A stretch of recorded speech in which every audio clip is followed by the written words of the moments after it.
Yay, we're Hi live. guys. Hello. So we've got more diversity in here. So hi guys, and the awesome and wonderful Julian. Hey, all the love to you too. We're hoping that this is going to be fun and Oh, it'll be you great. know, It'll be very fun. yes. So let's get ready to discuss some Wars of the Star. Oh, is this like a Yoda thing? Wars of the Star play kind of thing? I don't know.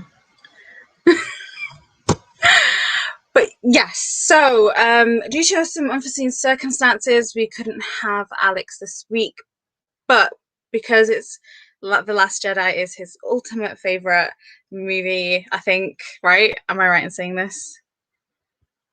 Yeah, that's a nod. So yes. Don't worry. So because Sorry, it's guys. Alex's absolute favorite movie, and I really wanted to do it with him as well.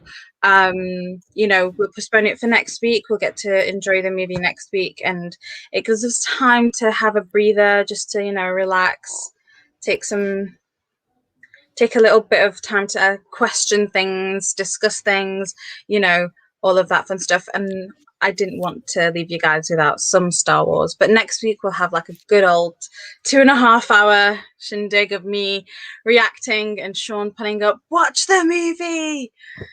Because he's not going to get to do that today. Well, maybe. If you start asking me questions about things we haven't seen yet, I'll be like, hey, you have to watch the movie. Who's Snoke? I like how you were going for I don't know what you were going for before that. Like generals. You're gonna fine. Am I back with names? Yes, I am. All right, we'll get there. So, yeah, no, it'll be good to just kind of discuss some Star Wars and have a little bit more of a chill, a little bit of a shorter stream. Yeah. And it'll be good, guys. It'll be good. It'll be good. So people will be joining in. People will be chatting. If you guys have questions or things you want to know about, hey, Ben. Hey, Ben Haywood.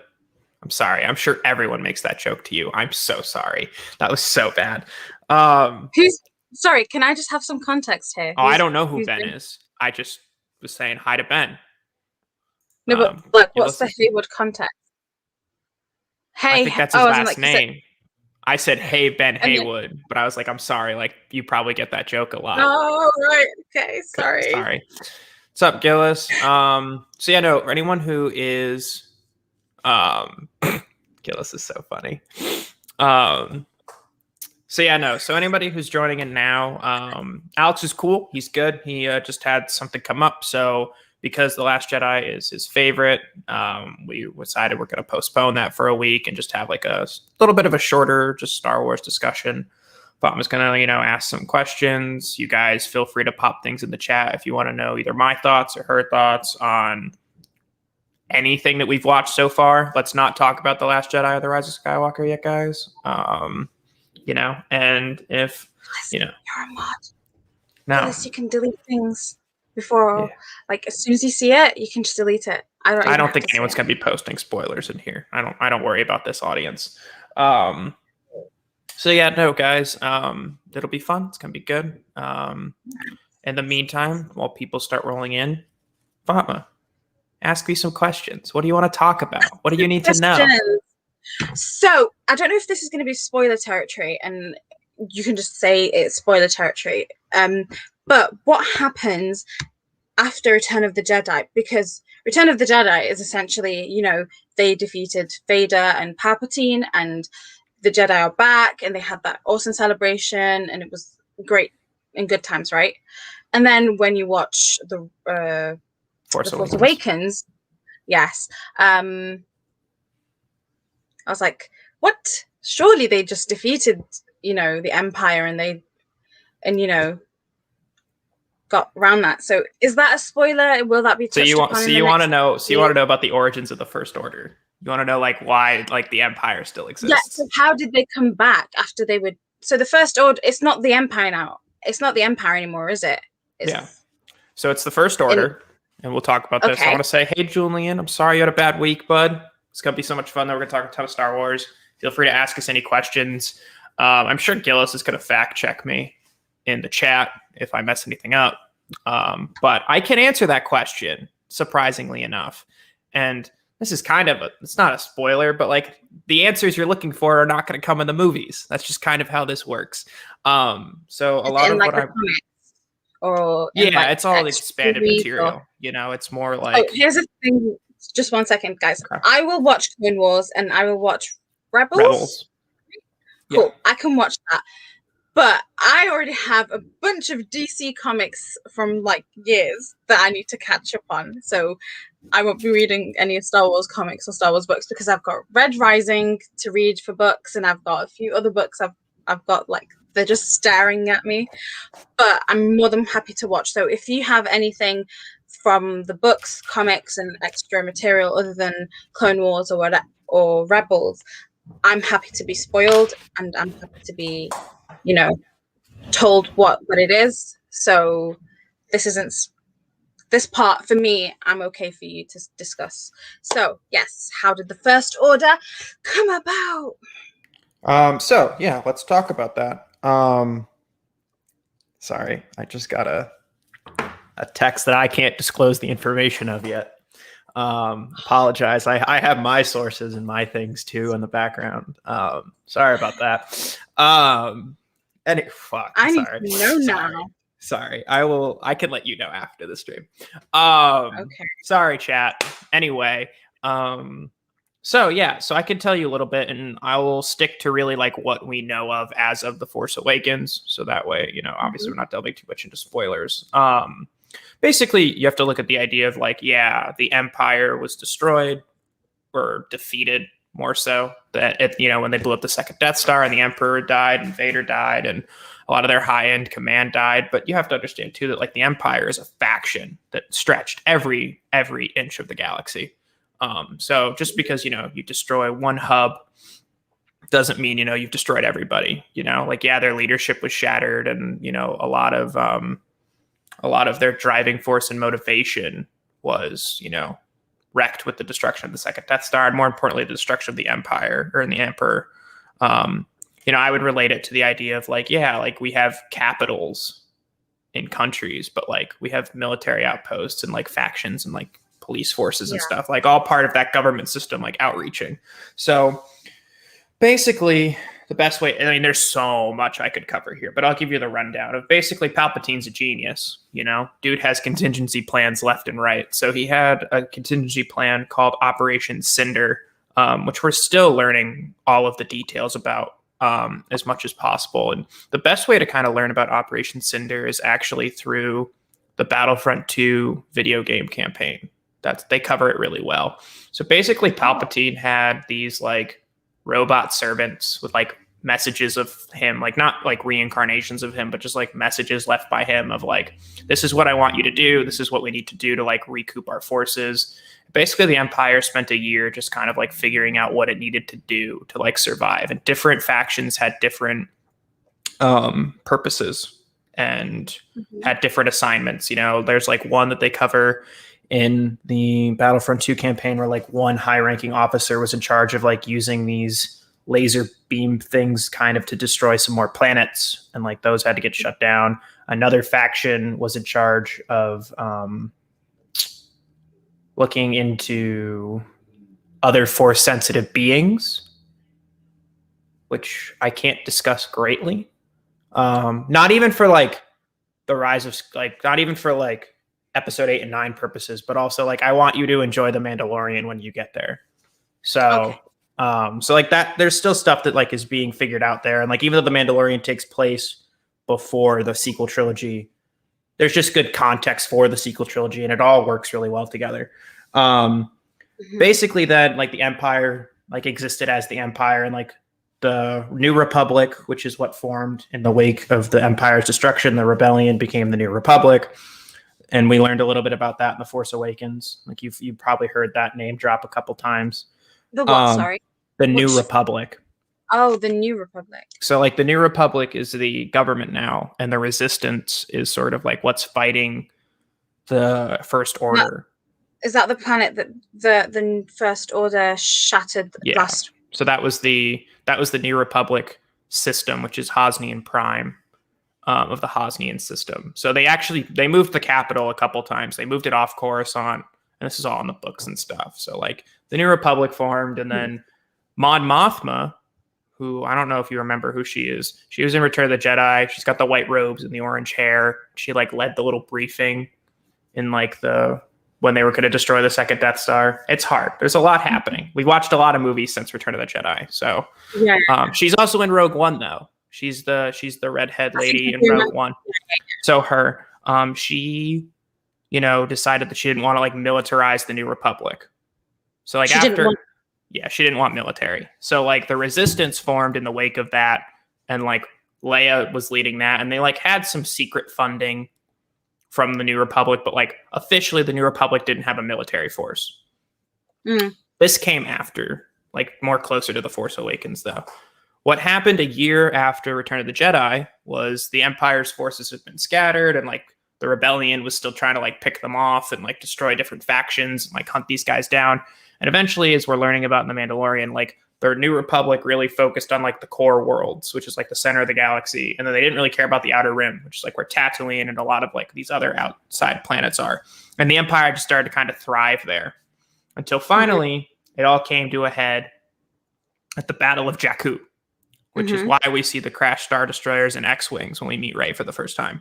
It took place a year after Return of the Jedi, and it was this massive kind of all-out stand between the Empire and what was left of the Empire and what was left of the Rebellion. And like the Rebellion won, and they like killed a bunch of high-end military members of the Empire. And then is that the wreckage that we saw?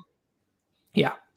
Okay, cool. So then basically like a few outlying members of the Empire who were, instructed specifically by like Palpatine's like leftover messages or whatever. They were like, all right, we're getting out of here. So they went like to the unknown regions, which is outside of known space and the Outer Rim. So you got like the inner rim, like the core worlds, you got the outer rim, then you've got the unknown regions, which is like basically uncharted territory. So like they all hop ship and left about a year after Return of the Jedi, never to be heard of again. And then they came back as the First Order, and like Snoke kind of appeared out of that, and just like they kind of came out of nowhere. And that's about all I can say there. So it's sort of the First Order sort of formed out of the remnants of the Empire, but like there was a lot of different factions, and some remnants of the Empire just decided to like stay on their planet and like kind of be like warlords and just like, basically like control their system. Others wanted to like regain galactic control. Like they all had a lot of different motivations and tasks, and you'd have to kind of like read up on all of that.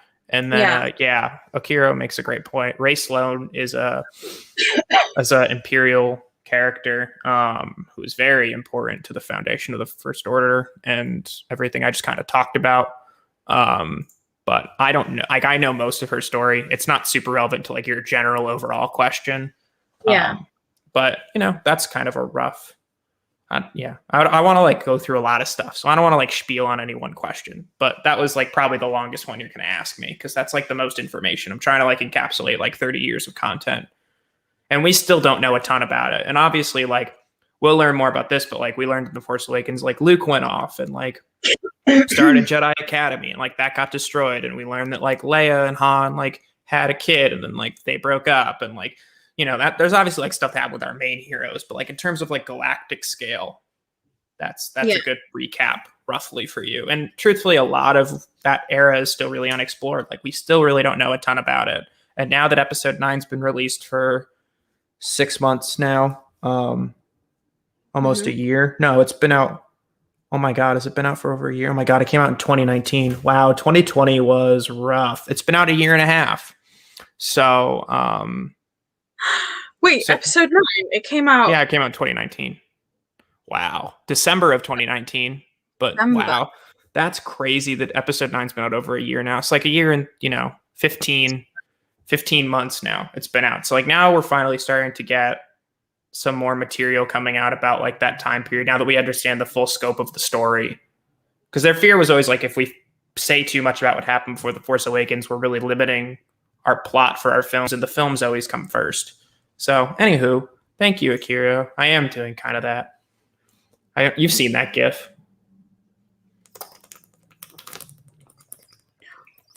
What is it? You know, it's that GIF of that guy like going crazy with the whiteboard behind him. You probably haven't seen Always Sunny in Philadelphia, but like you've definitely seen that GIF of him going like. The guy from what's it called? What else is Charlie Day in? I don't know. You know what GIF we're talking about? The robots, the big robots. Oh, you're so right. What is it? So yeah. Oh, Real Steel. Real Steel is the name of that movie.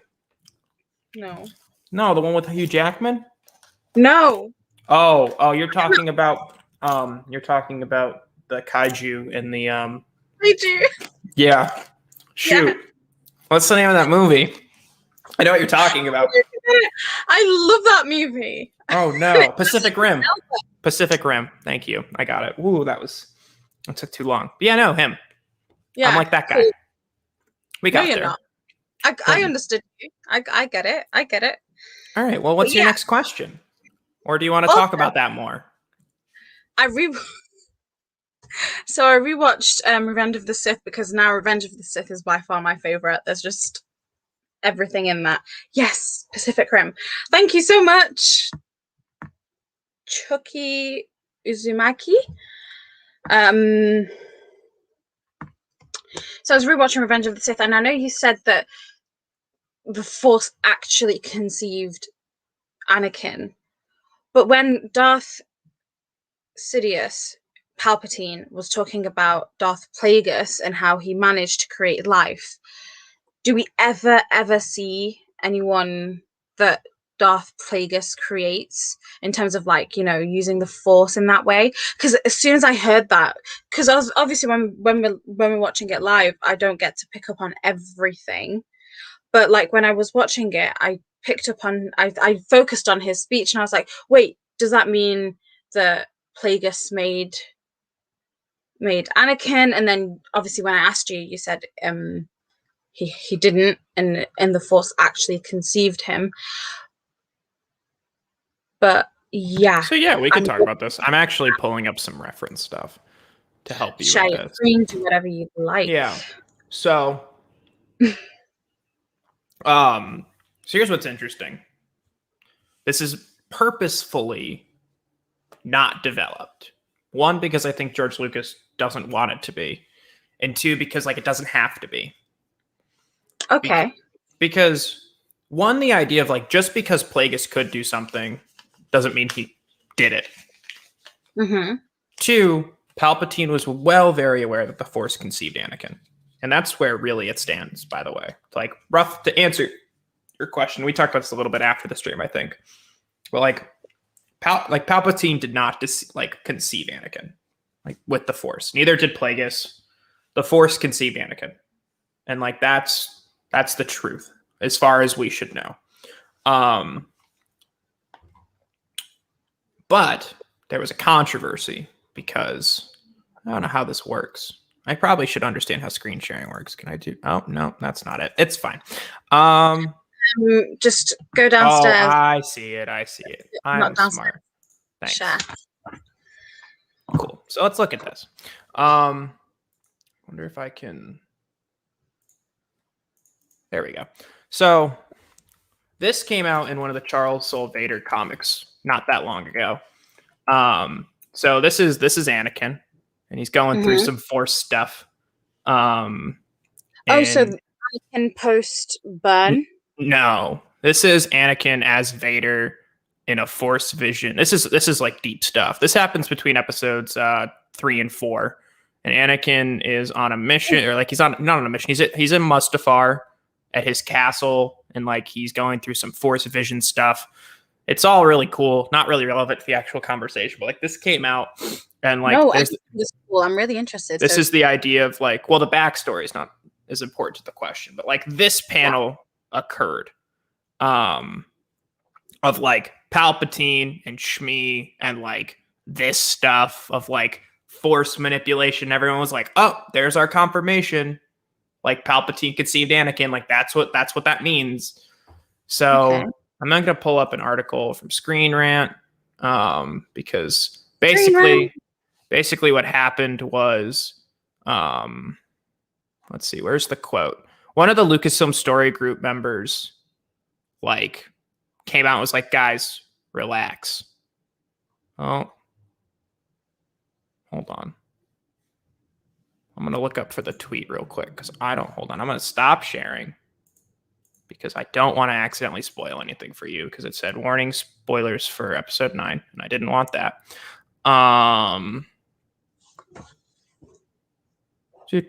Sorry, guys. No, it's really interesting. Looking for the actual tweet. There we go. When I share my screen, I want to make sure people can't everybody see my Twitter, but it's fine. I'm not hiding anything. So this tweet came out. Nope, that's the wrong screen. Sorry, I'll zoom in. So, someone was like, they were all talking about this idea. This guy got suspended apparently, but they were talking about the comic and what happened. So Matt Martin is a member of the Lucasfilm Story Group. He's a creative executive. Basically, like, he has my dream job. He's actually in a position that, like, I'm actively working towards in school to get to his position. His job is basically to understand as much about Star Wars as possible and, like, fact check and, like, story check every piece of Star Wars content that comes out. That's cool. Yeah, so they're working on all sorts of stuff.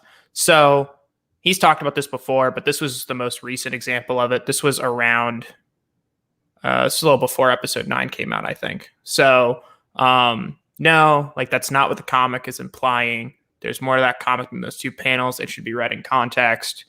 So, like, he's talking about Anakin's fears. But the idea is, like, this whole vision is in Anakin's head. Mm-hmm. That would freak him out. Something he would linger in his mind. Do you think it was in his head because basically he remembered what Palpatine was saying about conception and that his mum said that he just... Is that why he was dreaming it, maybe? That he remembered what was spoken, what was said, and... Yeah, I think the idea really is that, Anakin's worst fear is that, like, his only purpose in life was existing because of Palpatine. Right. Which is not the case. So basically, like, it goes to here of, like, I could definitively, as someone who worked on the comic, it's 100% not the intended implication. I'm not saying there isn't a logical misinterpretation that they're coming to. It's just not correct. Of, like, that's not what the comic was saying. So that's cool. So Palpatine didn't do it. I did it again. Sorry, guys. I'm trying to...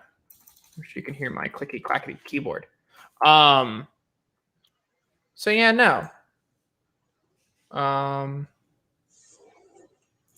Yeah, so Palpatine did not conceive Anakin. Neither did Plagueis. Really, like, the answer is that the Force did. So there's the answer to that question. Thank you for asking it. I think that people look into that way too deeply, and the line's really cool. And, like, you have to understand too that, like, Palpatine's, like, specifically telling Anakin this in context of this moment because he knows that Anakin's having Force visions of Padme's death. Like, he's gonna say anything he can say to, like, convince him to come to his side. Yeah. So while Plagueis might have had this ability, and I don't remember what Legends said about it, because, like, Plagueis has a whole book in Legends. Like, we don't know a ton about him in canon right now. Glad Steven agrees with me, because that means I'm doing something right. Like, Palpatine was just trying to convince Anakin in any way that he could to, like, join his side. And I think that people look way too deeply, not that you're doing this, but, like, Star Wars fans for years have looked way too deeply into this and the idea of, like, Palpatine conceived Anakin. Like, there is truth to the Chosen One prophecy. Mm-hmm. Like, there's a whole line of logic, like, morally, and what we could talk about of, like, the Jedi, like, by the time of their fall, were paying way too much attention to dogma and, like, were, like, following the script way too closely and, like, believed too much in this stuff, and it ultimately led to their, like, decline and fall. But at the end of the day, like, the prophecy is a prophecy. It doesn't have to be 100% true. It's just a prophecy. But did it end up coming true? Yes. And I think Lucas always intended it that way. And, you know, I think people shouldn't like dissect it as much as they do. And I'm not saying that's what you're doing. I'm just saying like that's No, what fans right. often do. I just thought it was such an interesting thought. And then like when I was watching it and I saw you know, Yoda at the end saying that he managed to find a way with the Force to what was it? Did he say bring back life or something like that? Well, that's the Force And then Ghost. the Force ghosts, yeah. So then I was like, oh well, if you can do the Force ghosts, then maybe that is This is a good point. It's a good question. This is something that's very important, and I haven't talked about it yet.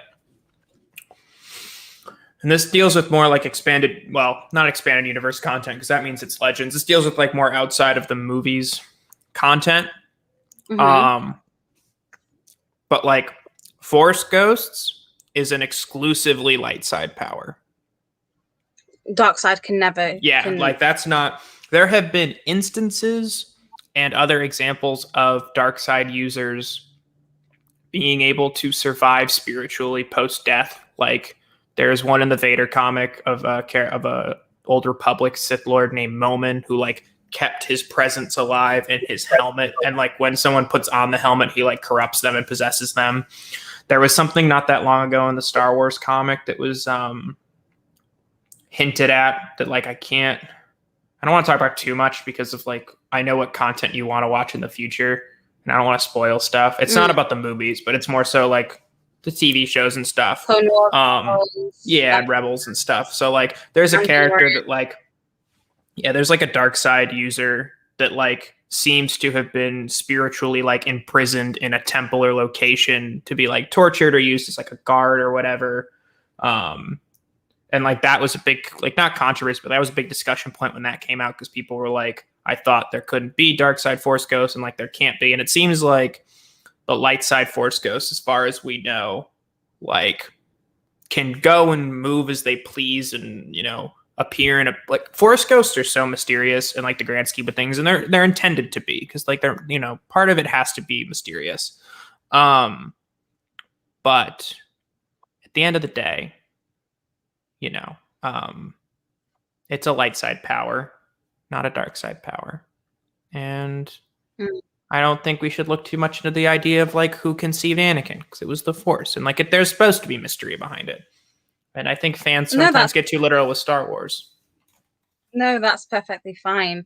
But talking about like using the forces and stuff, and I've always had this thing where okay, you either get the good side or the bad side, but like you see that the Jedi are also they become not corrupt, more so than so stuck in their ways and so stuck by the way that they feel they should do things that they're not really willing to you know, adapt and to see how they could use the good side of the Force to maybe change. And I suppose that was my personal opinion, or at least how I saw it.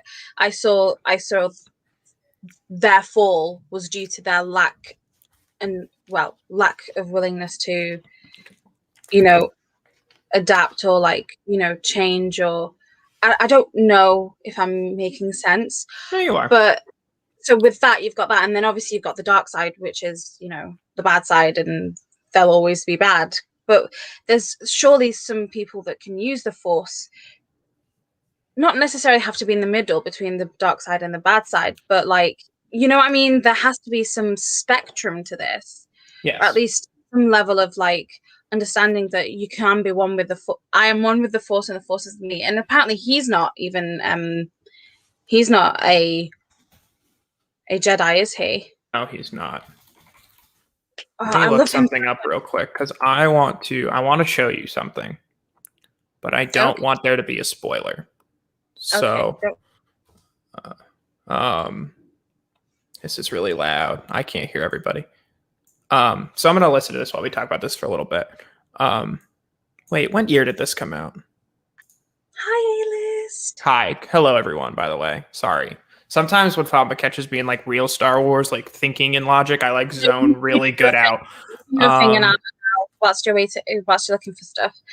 Um, yes, I'm not really familiar with gaming, so maybe we can come back to that one. But continue your search, Sean. Whilst yeah. So I will you know. I'll comment on this a little bit before I show this. Um, yes, the Force is a spectrum. You know, it's like it's the idea like the Force flows through every living thing, and some people are able to channel it and use it into higher extents. That's where you get Jedi, and like how you use the Force depends on like if you're good or bad. There is a concept Mm-hmm. called like gray Jedi, which are like these middle ground Jedi. They don't. Oh, what? Huh? No, not No, actual. that's no. I mean, that's still cool. That's really cool. Um, so sorry, Great. I'm listening to the video before because I want to make sure there's no spoilers, and it's so good. So hold on, I gotta pause this for a second. It's too good. So yeah, no, the idea of gray Jedi is a thing that like the fandom really likes, but like it doesn't work. There are no like middle ground Jedi.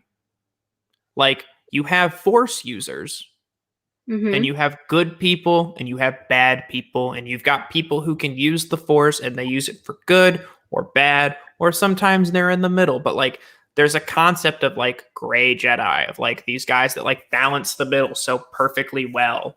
And like the concept is silly because it doesn't, there is, if you're like in the middle, you're not a Jedi. And like, you know, these are concepts that like Filoni has talked, or not out publicly, but like Lucas and Filoni have talked about, and like they're silly. I think that like people so assume like it's just good or bad, but like yes, there is absolutely a spectrum, like you're saying.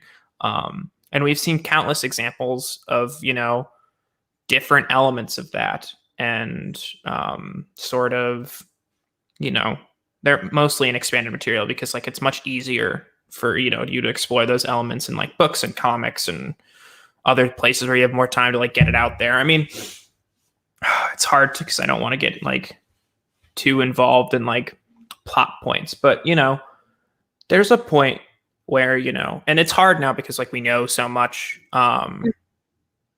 Yeah, so like this is something I'm gonna highlight this. Chucky's, you know, I'm not calling you out here, but like Ahsoka's not a gray Jedi. Like this is exactly like what started this kind of discussion in canon, is like Ahsoka like really, by like it's hard because I feel like these are somewhat Clone Wars spoilers, but like they're not, because like we know so much about the character of Ahsoka now, and there's so much out there of like, yeah, like we know Ahsoka's not a Jedi forever. We know she survives Order 66. Like these are things that like they're just well documented now, and like I know, you know, like, you know, it's fine. So anyway, so like Ahsoka hits a point where she, you know, has white lightsabers, and you know she claims that she's not a Jedi, and like, you know, Gillis says it best of like she fits the general idea of one, but like again, she's just a Force user who's using her powers for good. And like I want to finish this video. I'm gonna keep this playing because it's so good. Like I understand where people get that connection, but you know, it's just not really the way that it is. So like, let's see. So why don't we have somebody? Let's see what people in chat are saying while I finish this, because I can't do two things at once. Sorry, guys. So Right, I'll let Fama answer questions. So, any other questions that don't involve Grey Jedi? Because I have no idea who they are. I know I'm wearing a grey headscarf, but like, I have no idea that this was even a thing. But we can talk about the awesome work that A-List is doing with his filming for his Star Wars project. I believe like they're doing a fan thing. So that comment makes sense. So like it's very story driven, but it's going to take a bit to finish. That's 80%. This is awesome. That is awesome. Okay, so the Padme and Anakin ship in retrospect, now that I've seen it all, I still understand where they come from, and how had he not been with Padme and that drive in him to want to protect her, which ultimately turned into, turning to the bad side because of those Force dreams that he was having. Maybe he would have stayed as a Jedi forever, and we wouldn't have had Palpatine come back or whatever it is. But because of his origin and how the Force conceived him, I think it would have happened regardless of whether he met Padme or not. But the good thing that came about from this is that, they brought Luke and Leia in. So yeah, how do I feel about them together? Yeah, they're cute. They had chemistry. Did they have chemistry? I don't know. I might get slack for that. But yeah, I understand where it came from. But also when Padme realized that Anakin had completely swayed to the dark side, she didn't accept that, and that's all that really matters at the end, in terms of representing what's right about a toxic relationship and a relationship that does that to you. So that's my general thoughts. I thought they were great together, but things happened for a reason, and those reasons have shaped the story in for the rest of Star Wars history, basically. Another question that I got was, oh, I'm glad my reaction to Darth Maul being alive gives you so much life. Okay. That is the highlight. That was the highlight of Solo. Like, literally, the highlight was that end clip. So who's your favorite Jedi and favorite Sith? Favorite Jedi is Anakin turning into a Sith. I like Vader, but he's not my favorite. So you like them together? No, okay, sorry. I thought you were gonna say Vader was your favorite. I was gonna be like, then they're the same character. No. Okay, like, sorry. Vader is a cool Sith.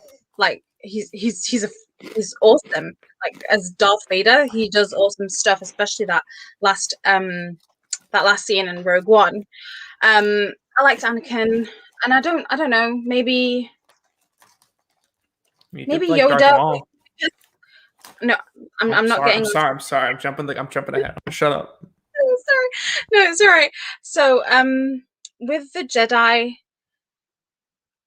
in the prequels, they were so stuck in their ways that I just want to shake them and be like, get a grip and try and do something new with the Force, because you can't stay stale, especially when so much is changing around you with the Senate, with things that were happening that they knew were happening, but they were still refused to adapt to the situation, which really frustrated me. But because I'd want to help, and they weren't helping their own cause in terms of keeping the good side up. So I like Anakin, and Qui-Gon was really great. I think Qui-Gon would be my favorite, because he actually brought Anakin on. And I know Anakin later on does really bad things, but because he stood by his decision and what he felt with the Force, and he went against the council, basically, in terms of ensuring that Anakin comes in. This is a very long answer. I don't know if you guys want to hear me ramble on. And my favorite Sith, purely because as soon as I saw him and I saw how he looked and everything, is Darth Maul. And he was only in The Phantom Menace for 5 minutes, I think, if that. And then when he came back in Solo, it was the best 1 minute and 21 seconds in my life. Not really, but okay. My of Star Wars. Sorry. No, you're good. Before we just go on to the next question, I want to jump ahead. I have the video. I've watched it. There's no spoilers. But they swear a lot. A lot. Because it's a rant. Right. Okay, I just want to make sure chat's good with that. I give everybody the warning. I will share this and make sure we could share audio. Great video, by the way. So cool. Let's listen to this for a minute, guys. I did a Star Wars cartoon. Can you hear it? Even I get hate from Star Wars fans when I'm like, look, dog, you're just mad the franchise isn't aging with you. Right. But that ain't how it works. The first one was for fucking kids. Right. The second 3 were for different fucking kids. And this one is for kids. You just pissed off that Han Solo gave the fucking Millennium Falcon to a girl. That's it. Because Luke Skywalker's Cinderella. Or Sleeping Beauty. Okay, he can talk to things that don't speak English and understands what they're fucking saying.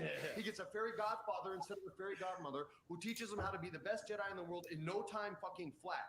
And everybody, like, I know more about the Force than most people because Dave Filoni taught me and George Lucas taught him. And all these video games have fucked people up on what the Force is. Like, Luke's skill doesn't dictate whether he wins or loses. Right. The Emperor doesn't dictate whether he wins or loses. The Force dictates who loses based on balance. And here's the quick version of how to explain it to all these people who fucking think they get to decide. In the first fucking, if you look, it's like time-wise. Palpatine, you would say, and Yoda are the smartest two. Palpatine cleared the order because Yoda was blind to the power of the dark side and the seduction of Anakin. So let's talk about the seduction of Anakin fucking Skywalker for a second. If the Emperor is the smartest dude in the universe and knows that the Force dictates this, if he kills who he sees as a rival, Anakin, then he knows the Force is just going to fucking curse that because the Emperor knows this. These are George Lucas's words, not mine. So fuck you if you disagree with me. Straight up, this is information time. Straight up, man. So the Emperor knows that. So instead of killing Anakin, what does he do? He seduces Anakin to double the strength of the dark side. So then what does the Force do? It balances us. How? It gives us twins, Luke and Leia. 2 and fucking 2. Balance. And if you look at the movie through just that simple perspective, you will not only know why every single bad guy loses and every single good guy loses, you'll know who's going to win and lose in the next fucking movies. I can tell you, I just don't want to wreck it. People bitch about the dumbest shit like it's archetype characters. George Lucas's words. There is no Jack Bauer in Star Wars. That character doesn't exist. It's not Han Solo. Han Solo's a reluctant hero, okay? He's a reluctant hero. That's the archetype. Darth Maul, who everybody wants to win, and he's everyone's favorite because he looks sick and he's great in the video games. Does look cool. Fuck you guys. He's Sisyphus. He is born to fail. Learn your Greek mythology like, I don't know, George fucking Lucas did. No! No! Have it roll to the bottom again every single time for eternity. That is Darth Maul's quest. He's in on the joke, you guys. He knows it. He's just cursed to live that life. Again, not my opinion. George Lucas's. So go. No! No! You don't get to level up. No! World. That's a fucking video game. There's no such thing as a gray Jedi. Qui-Gon even says, I turn towards the light because it's there. There's no gray. There's no, that's pretend fan fiction shit, which is cool, but don't try to canonize it because it doesn't work. And I'm never going to buy it ever. Star Wars is for fucking kids. Sorry. I'm sorry. So good. So good. It's like my favorite thing ever. No, he did not come for Darth Maul like that. Well, it's true, and that's such a great way to look at the character of Darth Maul, especially as people like especially as you like learn more about Maul's path between Solo and the Phantom Menace and everything. Like that's his character. It's great. It's all good stuff. One of my favorite videos. I'm glad the chat enjoyed it. Like I posted the link in chat so people can look at it, but like so good.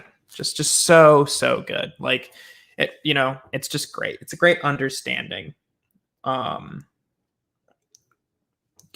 Anyway, awesome stuff.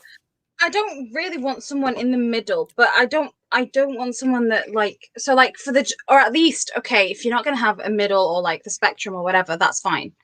Okay, I understand that. I understand where he's coming from, because if you're in the middle, you don't really move anything. You don't move anything towards worse. You don't move anything towards better, whatever. But, the Jedi Council was so stuck in their ways, which was why it frustrated me. And it's why they fell. And then you see it with I don't know the extent of how much Palpatine was willing to adapt and change and like, you know, grow the Empire, because, you know, we see it in A New Hope and everything, but did he reach a point where he was just so, you know, stale and didn't want to change the status quo and didn't want to like do anything different in order to adapt to things that change around you? Well, yeah, You know, that's why he lost. well, then there you go. That's what I'm saying. Like, well, then maybe that's a commentary on life. Like, Right. someone always loses. It's so good. That's why Star Wars is so good, because it's just it's excellent. So I don't want to like push the conversation forward to keep talking about this, but was like, is there anything else like we want to dive into? Like anything like, you know, it's all good. I just, you know, it's fine. Sorry. No, I was listening to him. Okay, I get it, but like, he came for Darth Maul. Honestly, No. Darth, it's so good. That's such a great understanding of who that character is, and obviously, like, he's just speaking the words of Lucas when he talks about it. But like, when you understand like Maul as a full character, you know, it makes perfect sense, and we'll get there. We'll get there. And that's in Clone Wars, right? Not And Clone Wars, Rebels. And Rebels. Okay, I have a bit to wait for. Yeah, he's got a lot of character development. Okay, so I believe we had a question. Yeah, we can go back up a little bit. This at the top. So here, how do you feel about the Palpatine masterstroke of playing both sides, the creating a threat so he could orchestrate building his own? Palpatine is the genius, okay? Like, he's worked on it so long, and he's been a Sith for so long, and he masterfully, is that a word? Yes. I don't know. He did this in such an amazing way, and he played it so well. And from the Phantom Menace, I was like, he's doing things, and that there are things that are happening here that were just like, this is happening, and I need to know how Palpatine and, you know, Darth Sidious come into this. And it was the thing that was gnawing in my head the most. So no, yes, I think he's one of the best characters and most complicated characters as well. Not complicated in terms of like you don't understand, but it's just like he has so many layers to him, and his genius is just so cool. So yes, I get it, which is why I didn't think I'd be so like fascinated by the Sith. But I am, because it's just so interesting. And, you know, all villains ultimately have, you know, a point to the argument, but is the way that they do, you know, that point that they're trying to get to justified? And that's the question that's present in all villains and in history, I suppose. Yeah. But yes, that's good stuff. Yeah, good stuff. So I will say, I scrolled through, by the way, to just save you some time. I think that was the last question that we had gotten before I jumped back in about the Freddie Prinze Jr. video. So I think you're good on questions. Just that way you're not like looking for them, you know. Read the Vader comic, Chucky, the new one by oh God, what's his name? Oh no. Who's writing it now? Oh no. Hold on. I know this. Hold on. I have it. Okay, so now I'm going to answer this question. Qui-Gon is my favorite because he's the only reason the saga happens. No, it's because the way he was. It's Greg Pak. I remembered. It's Greg Pak. Okay, so no, the reason why I like him isn't because of how he brought Anakin in, but it's because, you know, he stuck by his ways and went against the Council, which I think is really rare with the Jedi Council, and they're very like, you know, it's our way or not. in general. So no, that's the reason why I like him and how he believed in what he felt and what he saw in Anakin and went ahead with it. And yes, you know, Anakin, Qui-Gon, without Qui-Gon, you wouldn't have Star Wars. I'm sorry, you just wouldn't, because Anakin wouldn't be brought on to be a Jedi. Actually, no, you could, because if Anakin wasn't brought on to be a Jedi, do you think Palpatine would have picked him up and trained him as a Sith from being from a young age? And then with no children, and then you would have had just Vader. But then these are hypotheticals.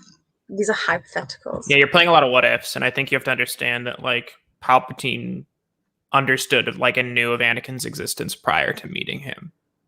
Like the pieces like the plan wouldn't have worked in the way that it did had it not occurred the way that it did. Mm. You know? Mm-hmm. And like some of it's fate. Like no one paid the Tusken Raiders to go kidnap and kill Anakin's mother. Like no, like Palpatine's not behind that, you know. But that's such a core part of who his character is and what the arc that Anakin goes through is like the loss of his mother. Mm. So a lot of, you know, some of it is just fate, you know. And I think that's really interesting. He never did want to be a hero. He didn't seem like he wanted to be involved in it. He just wanted to do his own thing and be with the Millennium Falcon.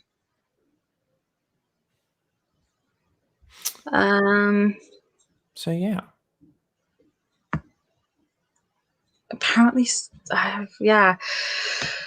We'll get there. So, do we see Enfys Memphis? I know her name is Enfys Nest. Do we get to see her again, or is she just a solo person? Short answer is no. But that's a lot of that is because Solo came out in 2018, and because of the way like it kind of fell off from like a popularity standpoint, like there wasn't a lot of interest. I think she has like a couple other appearances. Like I think she appears in every movie that came out except for episode 9, I think, got a like spin-off like one-shot comic. So like for The Force Awakens, it was like a C-3PO comic, which was pretty good. For peak. it was very good. It actually dealt with like things of like C-3PO began to like remember like the memories that he had suppressed, and like it began, or like that had been wiped from him, and like there's a lot of ideas of like droids are people too, and like they deserve rights and like all that good stuff. So that was a very good little comic. But for the but for Solo, they did a comic on Beckett, and Enfys Nest was the antagonist in that. So she gets a little bit of appearance in there. She appears briefly in, I don't know, it might be the novelization of Solo that I'm thinking of. Not a lot of Enfys Nest content right now. I'll pull something up for you. Let me look. You can go back to chat in the meantime. But like, she's a great character. One of my favorites. I would love to see more of her. The actress is going to be in Falcon and the Winter Soldier. She's going to be really cool. We saw her in the Super Bowl commercial, actually.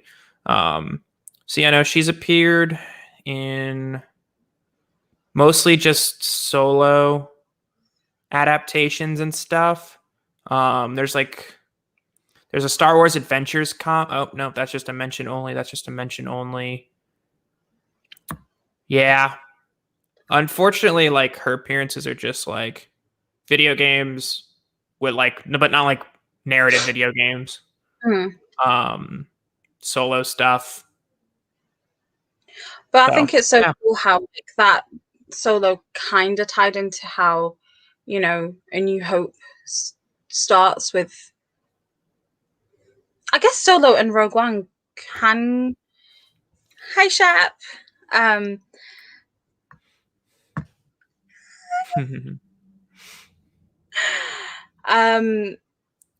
So like I guess you could say Rogue One, Solo, and then Rogue One, and then A New Hope, right? In terms of like where things stand. Yeah. And I just think it's so cool how like she brought that about. Yes, Memphis. And as we So know too, the coaxium that she took from the end of Solo, she ended up giving to Saw Gerrera and Jyn Erso right, okay. from Rogue One. Yes, I can't So wait. that's a Wait for great question, Rogue One. Chucky. But Yeah. I don't think we can answer that. I mean, like I could, but like I also can't because of like spoilers and stuff. And because we haven't watched, The Last Jedi or The Rise of Skywalker yet, I don't think we're gonna really. I mean, I know Fatma's not really gonna be able to answer this because she has no idea of the context. I mean, you could still. I mean, it doesn't have to be after Episode 9, I guess. That was my impression when I read the question. But like, what do you want to see a trilogy about, Fatma? Whoa, sorry, dropped my phone. I don't. Something that needs to be more discovered more. And that was the bulk of our discussion, and it's the Force and like how it can be used. And then you showed me the video of the person saying, "Nope, it's easy. That's how it is, and it doesn't need to be, explored more," which is fine. I get it, but I think it's such an interesting topic to look at because that's how this universe operates, right? Like essentially, the Force operates in this world, in this universe, and that's how things get done and decided, I suppose. Yeah. Which is why I think it's an interesting thing. But I understand the arguments against. So there's that. Providing that Finn is alive, I'd like to delve more into his character and the psyche of stormtroopers, because I feel like from what I saw in The Force Awakens is that they get then people that get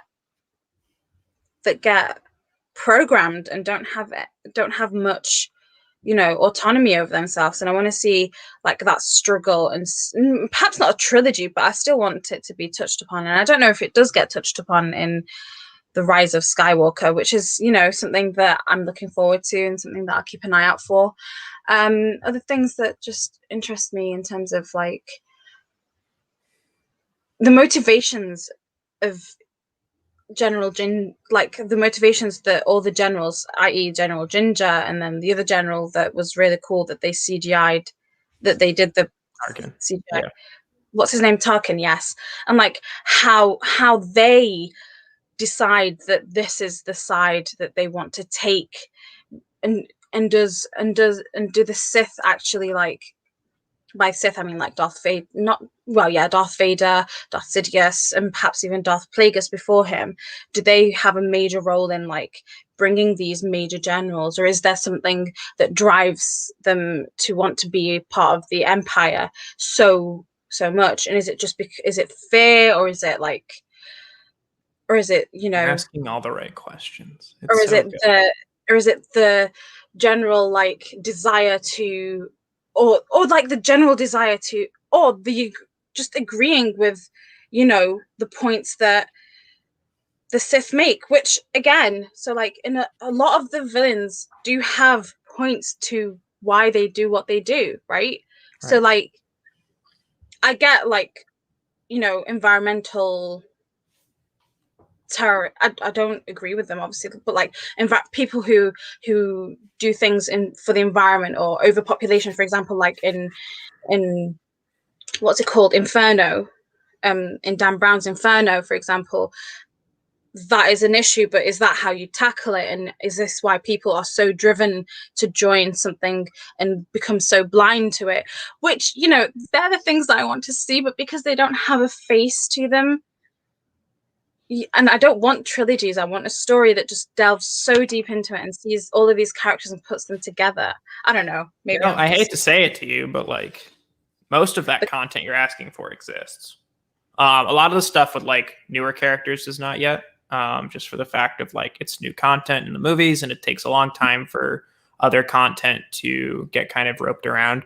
But I think a lot of those motivations and little character developments that you're like seeking absolutely exist out there, and whether it be in books or comics or all sorts of stuff. So like the information you're looking for is out there, and you're asking all the right questions. And I'm really glad that you're appreciating it from like such a deep level and like trying to understand the psyche of it, because like Star Wars does that really well.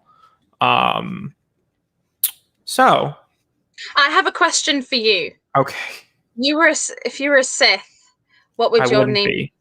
I wouldn't No, be. I wouldn't be Um, either. But what, like, you know how you said there's Plagueis, Sidious, Maul, and Vader. They all have bad meanings. But what would you think your name would? I've been mulling it over. I don't know. There's been some pretty good ones. Just also, you can't just like ask me this, because like I'd want it to be like good, you know, like I'd want it to be like something based on some really good. At the end of the watches, then you can. Yeah, I'll work on that. And the Rise of I always Skywalker. like Darth Nihilus's name.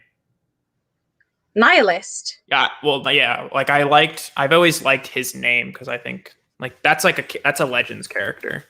That's cool. But now we have the Nihilus, like the Nile, on. He looks cool too, by the way.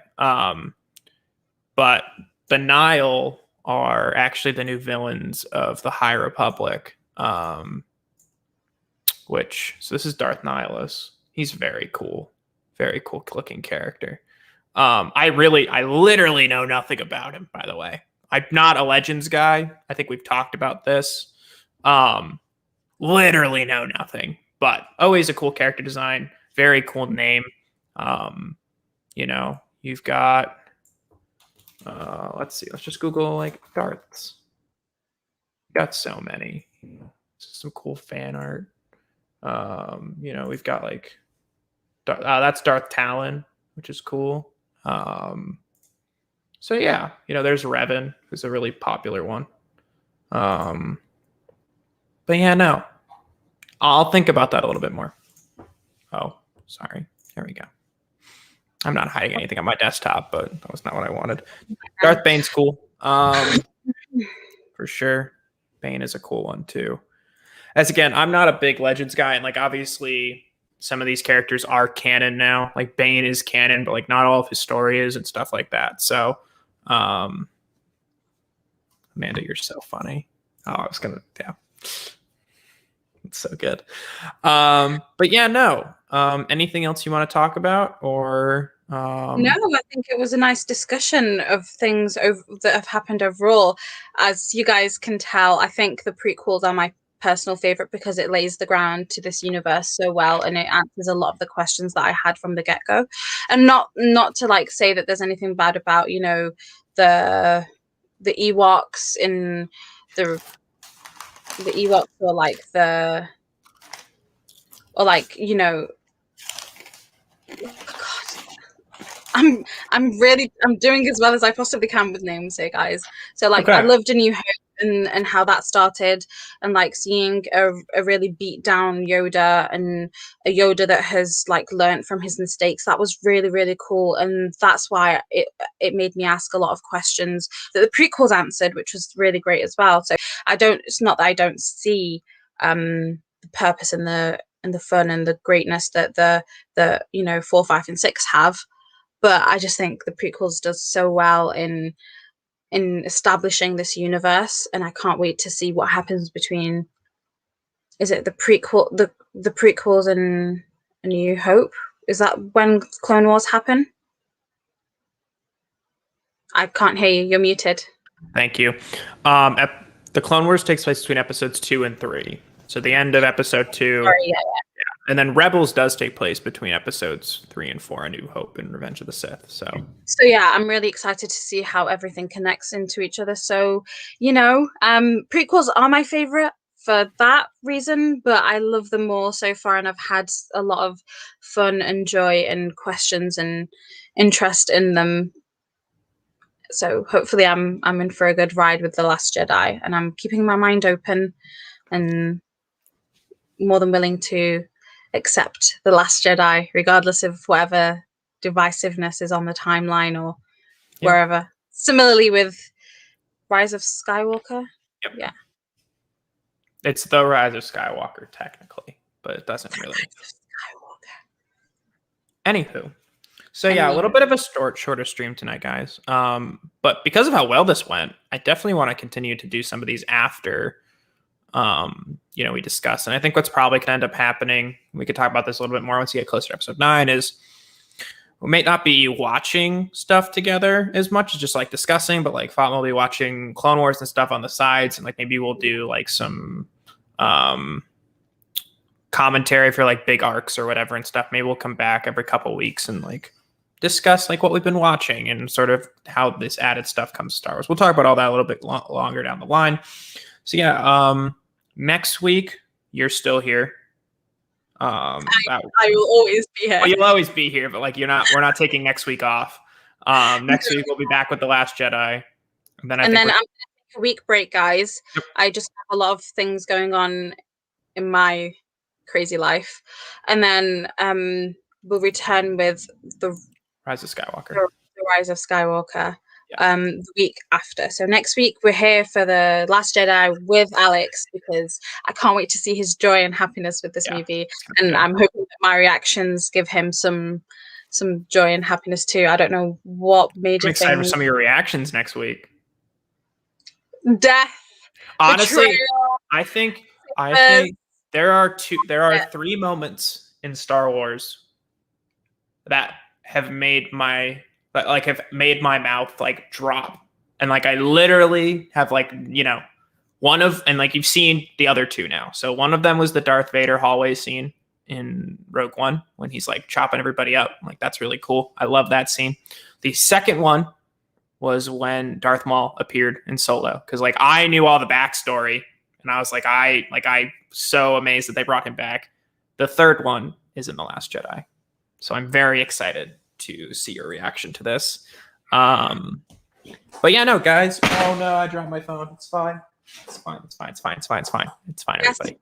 Something like this towards after The Rise of Skywalker, especially with Alex as well, just so we can discuss the sequel trilogy and why it's so divisive. I see it literally, like, people kill each other over this on the timeline and other places. So yeah, thank you guys for tuning in. I hope that this was a good stream and a nice little way of enjoying Star Wars. Amanda, you're so funny. I can't. You can pull them up if you'd like. But yeah, no, it and thank you for joining us. And thanks, guys. We're so thankful for everyone who joins every week. And as always, you can find me here on this channel, Fatma with 2 A's at the end on Vero, and Fringe Bats on Twitter and Instagram. And now I am on TikTok. Oh no. Whatever that platform is. Follow, like, whatever you do on TikTok, because I have no idea how it works, because I'm an oldie. And it's the same name as my Twitter. And also, Zack Snyder's Justice League, guys. Yes. Zack Snyder's Justice League. It's gonna be good, guys. And Sean, if you want to, Yeah, I mean, follow me on Twitter at RealSeanHussey. I think all of you do now, so I appreciate it. It feels funny plugging it every week, but next week, I hope. I got a lot of stuff for the setup. And like you'll notice my poster's missing because I took it down because I have to I changed frames. So I'm hoping next week like I'll have some stuff. Like I'll have shelves up and stuff. So that'll be good for the set next week. But yeah, no, guys, thanks so much again. It's always good talking Star Wars with you guys. Okie doke, guys. Have a great weekend and enjoy the awesome trailer that is Zack Snyder's Justice League, and make sure you have fun with it. So, till next time. Bye, guys.